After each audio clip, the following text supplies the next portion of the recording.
стануваат бројките, колкави се размерите на оваа катастрофа која што ја дозволивте. Според европската статистика, Македонија е прва во Европа по изгорена површина во однос на територијата. Во 2024 година изгореле 95.181 хектар македонска шума и пасишта.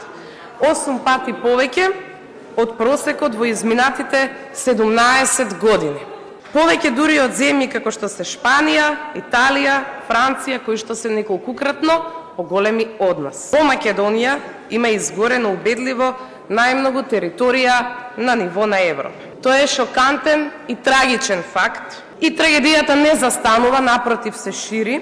Секојдневно слушаме за нови пожари и тоа на нови територии. Значи, изгорени се повеќе од 20% од вкупната површина на шуми и пасишта во државата и тоа е бројка која што е навистина поразителна. Наместо реални мерки, вие се криете зад смешни изговори. Министре, вие сте координатор, како што напоменав, на кризниот штаб. Зошто не сме подготвени и зошто дозволивме да изгори 20% од територијата на земјата?